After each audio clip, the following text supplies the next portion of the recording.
Welcome in, everybody. Welcome to my home studio also. So congratulations to me. I've just now opened my own LLC, Lucid Movement with Lexi. So that's all kind of an additional, but Lucid Lifestyle is just the focus of it. My goal is to make sure that you feel empowered enough to be your own instructor when nobody else is around, that you feel confident in your knowledge of where your body is positioned, that you are able to go into any workout knowing that your body is safe, your body is strong, and that you're gonna rock that workout no matter what it is. So with that said, let's get started. Today's move, or I should say this month's move, is pelvic tilts. And for those of you who have been with me in past classes, you know that I stress how important these pelvic tilts are, even though it's just a really small move, and even though it might not seem relevant at all to what your movement goal is. I promise it all starts with pelvic tilts. So pelvic tilts, you'll lay down on your mat, and when you're lying on your back, your goal is to do one of three things. Bring your hands to your hips, find your hip bones, and then find your pubic bone. And just notice that your hip bones and pubic bones should be right in the same place. They should be flat like a table. If you feel like this arches your back extremely, or if this drops your back into the mat, we're gonna work through that here in a moment. So with your hands on your hips, you feel a little tiny curvature between your back and your mat, between your spine and your mat. Inhale is to just take a deep breath. Then with your exhale, tilt your pubic bone slightly higher than your hip bones and feel how you just gently round and imprint the entire back of the body into your mat. Inhale, come right back to that middle position, and then tilt your pubic bone down a little bit lower than your hip bones, creating that anterior pelvic tilt, a little bit of an arching in the lower back. And then exhale, tilt the pubic bone up.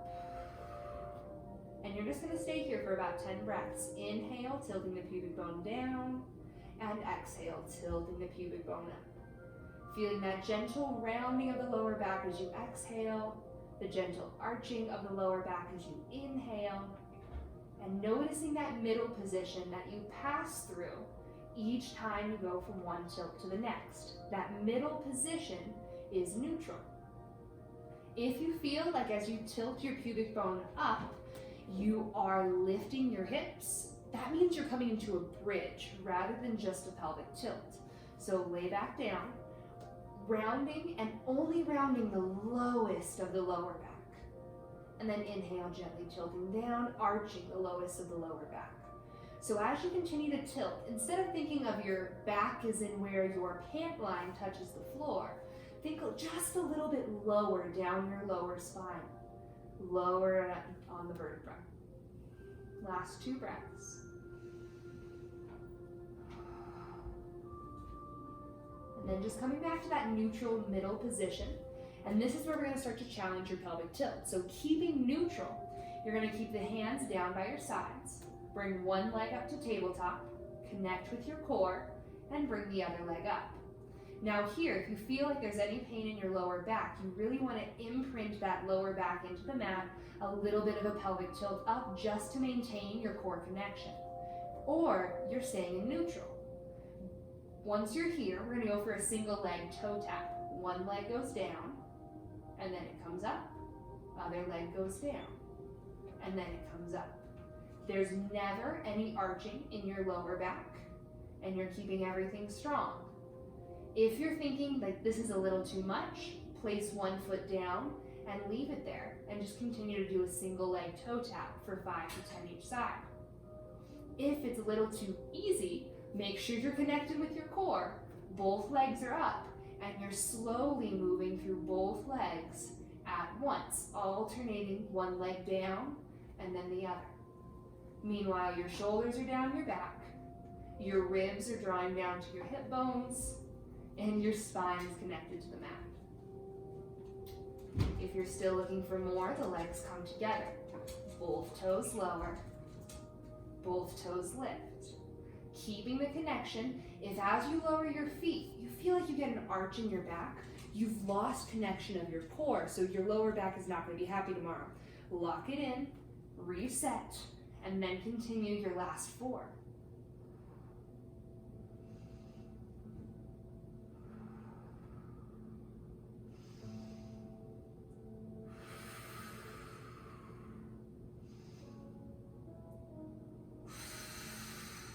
And on number 4, rest your feet down.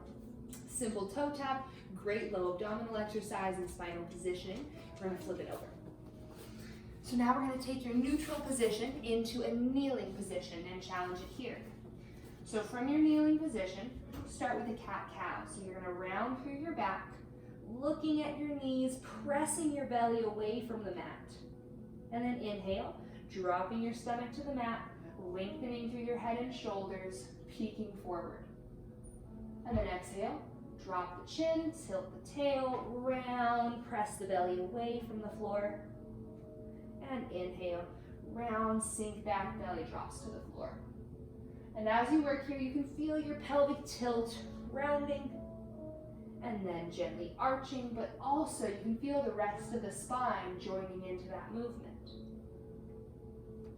Inhale, one final exhale, round up, blow it out. Inhale, and just come back to neutral. In that middle position, if you're not sure if your back is dropped or if you're rounded, you can go back into those pelvic tilts to make sure, but our goal is that we could rest a coffee cup or a teacup right in the small of your back. Keeping that position, all you're going to do is reach one hand forward, rest it down, and then other hand forward, rest it down. Again, starting small, but if it's too easy, you're shifting your weight further forward and you're staying centered as you alternate arms. The reason we start alternating arms is because it's harder to control with our upper abs and our shoulders.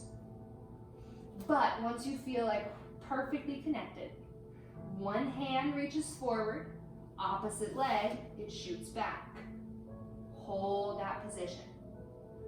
Keeping strong through your core, reaching forward and back at the same time. Then draw the elbow and knee together. You can round at this point, belly away from the mat. And then inhale, stretch back out long. Good. Now if you round, you're making sure that you stretch back out to neutral, not into extension of the spine. Never here, always here.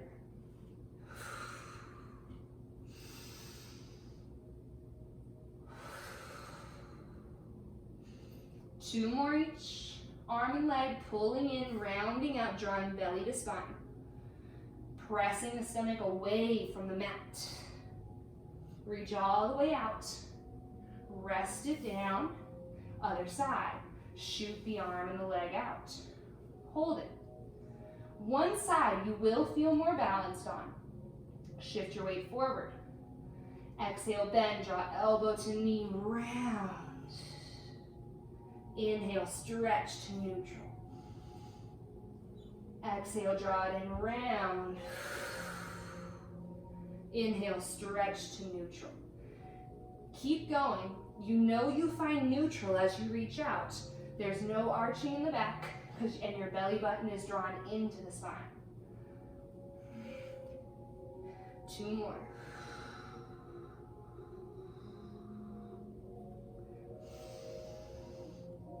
Last one. And rest it down. Shake it out. And again, just a nice little movement. There's your bird dog. Next movement is going to be a plank variation. If you need to stay on your knees, feel free. This is to just get some movement through our spine. I like to call this crouching tiger to plank position, just to remind me what I'm doing. So crouching tiger to plank. Hands are down. You can extend one leg back. Make sure you have room. Extend the other leg back. And now you're in a plank. I'll show the kneeling version in a moment. From here, bend your knees. Press with your hands. Push your hips back towards your heels. From here, you're going to start to roll through your spine and roll the body forward. So again, bend your knees, press back, pull your hips to your heels, draw your core in. Looking at your toes, start to press away, round through the body, then the head comes out last. Bend, pull, And stretch. Exhale, pull. Inhale, stretch. Keep it going. If you're kneeling, you're pulling your heels to your butt. You're pressing your hips back, and then you're rolling back forward. Still kneeling, still pulling heels to butt. Pushing it back, and pushing it forward. Good, last two, wherever you are. Push it back, and roll it forward. Head is the last thing out. Rest your knees down. You can stay there if you need. You can take it down a notch. We're gonna finish out with just one more plank variation. Hands down, toes tucked. From this position, just lift up. Hold it. Your knees started below your hips. From here, look at those knees. If they're not below your hips, walk them in. Look to your toes, straighten your legs, downward dog. Inhale, bend, find plank, long spine. Exhale, lift the hips, press to down dog. And inhale, bring it forward, flat back. Good, keep it going. There's an option to add on if you're looking for it. The next time you bend, hold it. This is your hover. Tap one hand to the opposite knee, and then pike. Inhale, hover. One hand, opposite knee, and pike. As you come forward and hover, make sure your shoulders are over your hands. One hand, opposite knee, pike. Hands over under shoulders, one hand, opposite knee, and pike. Good, keep it going. Flow through that movement. If lifting a hand becomes too much, leave it down. But always shift your weight forward.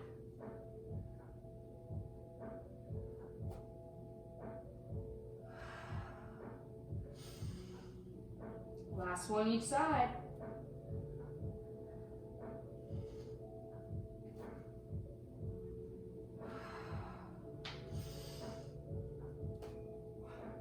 And rest it down. Whew. All right, well, I'm already sweating, the tomato face is on. We've done quite a few moves here. The rest is up to you. Find that neutral position in any move that you do, specifically your plank, specifically your squat, and know where that position is as you go through your movement. This will make sure that you are the best taken care of and the most prepared for each class. If you are taking Pilates classes now and you want to really bring pelvic tilts into your practice, I'd say before you start any class, do 10 pelvic tilts on the reformer or on your mat, and then feel free to get started with your workout. If you want to implement anything else, feel free to add in those few extra workout exercises we did during this 10-15 minute period. But whatever works into your time, and I can't wait to see how you enjoyed this exercise and what you look forward to seeing next time. Thank you so much.